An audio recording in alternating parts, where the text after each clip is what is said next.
This is Long Beach Radio. Good morning, West Coast. Jeff Johnson sitting in the captain's chair with Eileen Floody to my right. She's running for municipal council in Tofino in the upcoming election. Advance polls are tomorrow, and the general polling takes place on November, I was going to say 18th. It's the 19th. Yeah, Saturday the 19th. So before you go, if you're going to the Oyster Gala, make sure you vote before you get there. So we've had candidates in from Tofino and Ucluelet now talking about their platform with just a couple of simple open-ended questions to talk a little bit about what their plans and expectations are for a time on council should they be elected. Eileen, why don't you just open with a little introduction of yourself, your time here on the West Coast, and how people might recognize you in the community.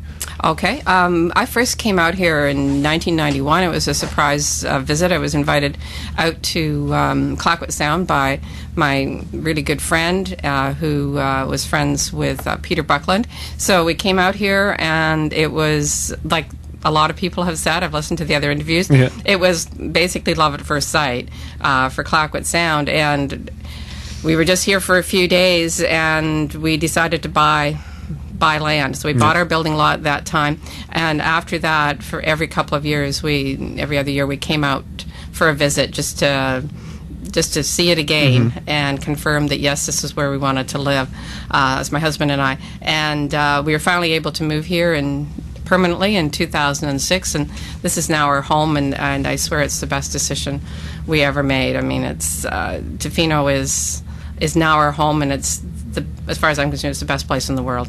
Well, that's a pretty pretty good vouch for the Tofino scene. So, what have you been up to since you arrived here on the coast? I've done a whole variety of things. I worked a little bit in retail. I worked for the bank for a couple of years. I worked for Tofino Botanical Gardens for another couple of years. So, stretched some of my capabilities there. I came with a background in libraries and fundraising, and then learned a lot more about finance, essentially through the two jobs, the bank and the garden, because I was the business manager. So, and then I just became really involved in the community. I joined the Pacific Rim Arts Society. I joined the West Coast Winter Music Series. I joined the board and an active volunteer with the Friends of Clayoquot Sound.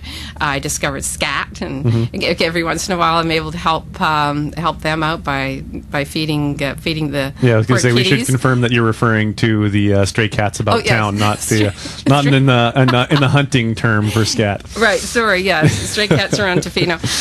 And I'm a bit of a cat fan, so that was kind of fun. And so I've been to an awful lot of events. I love going to events. Speaking of the Oyster Festival, I was really I got to win the best prize for ladies' costume 2 years in a row, and I thought, okay, I'm gonna hang up my laurels at this point. I better not compete. It would just be embarrassing. All of a sudden, become I didn't want to do a hat trick. That just seemed like too much to do. So, with all this going on, all these different organizations that you're already a part of, why did you decide that running for council this year was the thing for you to do? I think it was because of that. I'm also a bit of a political junkie. Follow international politics, federal, provincial politics, always have. And so I started to attend council meetings to get a better idea of what's going on with the town. There's, you hear things, you get rumors going, you talk to people, and all the issues that have arisen ever since, we were still in Ontario for the water scare and all that kind of thing. So just the stuff that's happening in town. I wanted to learn more about how that operated. And one of my opinions is that local politics, local municipal government is closest to the people. I think it's one of the most important levels of government, and it does have an impact directly on people's lives. So I started to attend council meetings, and I'm thinking, well, this is something I could do. Like I've got some skills. I was a union president for 9 years, so I've done negotiations. I've managed groups of people in my managerial positions in libraries, and I hope I can now read a spreadsheet. And so I felt this was something I could contribute with, having learned something about the community from my other volunteer positions. I really wanted to see this town work really well. We're in a whole series of relationships in this town, and I think it's really important to build on that and to see that work even better in the future. So Do the other organizations that you've been a part of reflect what your priorities might be when elected? I was just thinking of the gardens, maybe kind of an eco front there, Pacific Rim Art Society, maybe arts causes, or are there other things that would be your primary priorities as an elected official here in town? Yeah, they do certainly reflect my views. Definitely, I'm a big fan of green friendly and environmentally sensitive activities and processes. We do live in, if we could all talk about that one too, we all live in Clayoquot Sound, a UNESCO Biosphere Reserve. And even if it wasn't a UNESCO Biosphere Reserve, it would still be a precious place that we are the custodians of, along with the First Nations people. And I think it's really important for us to learn from them and to become true custodians of this place, because it's a rare ecosystem no matter how you cut it, and with everything that's happening on the planet, it's really incumbent on us to look after this place. So there's all kinds of things that tied to that. The liquid waste management plan, better known to everybody as sewage, is a huge part of that, I think. So I'd really like to see that, and definitely go ahead. I think everyone's on board with that.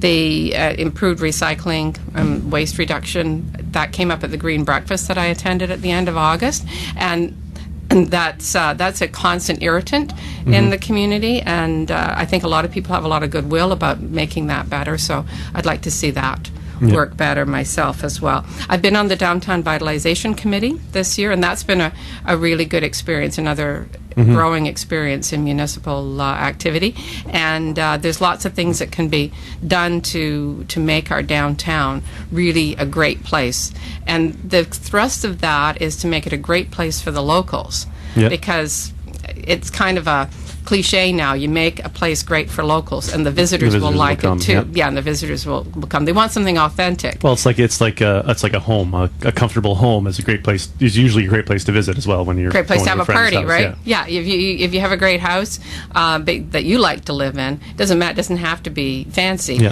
but it has to be comfortable for you, and then it's a great place to have a party.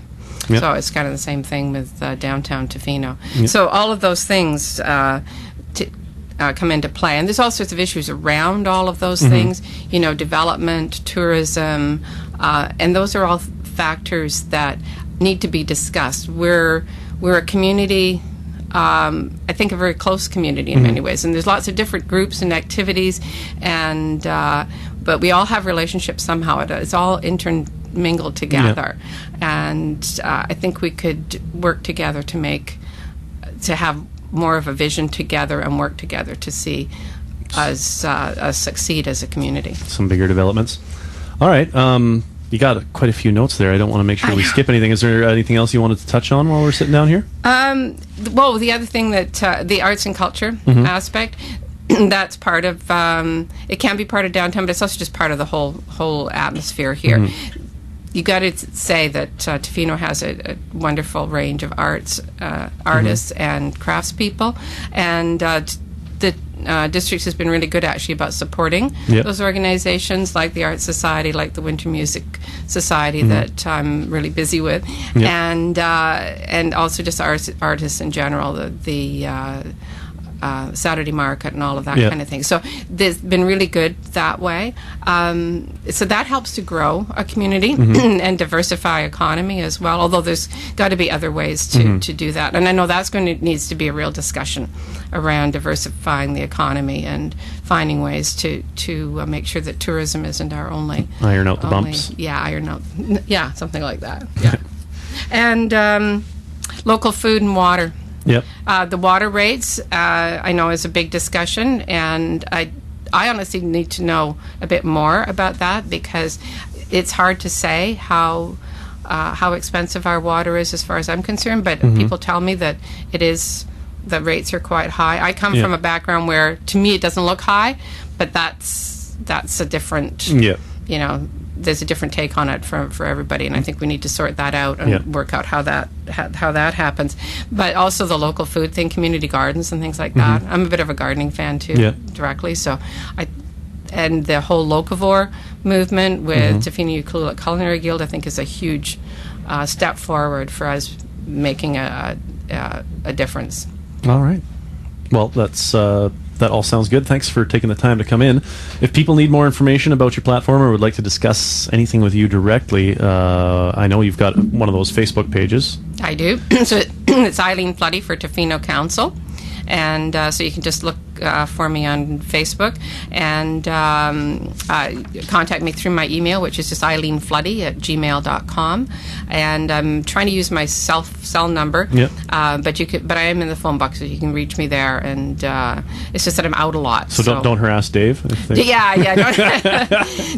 Don't harass my poor husband. He's busy working away on his writing. All right. Well, thanks for coming in. Thank you. Again, this is the formal invitation to all candidates in Tofino and Ucluelet that may have not already been contacted to send me an email or get in touch, and we would be happy to do a similar interview with you. You wanted to finish with a Leonard Cohen song. I did. Leonard Cohen, I swear, is my favorite songwriter. I think his lyrics are amazing, and the song Anthem. Mm-hmm. My girlfriend, who introduced me to Clockwork Sound, played it for both of us in her church a couple of years ago, because we practically share a birthday. Yeah. And that was one of the very moving experiences I've had in the last couple of years. All right. Well, thanks for joining us, Eileen. You're welcome. Thank you. We'll talk to you soon.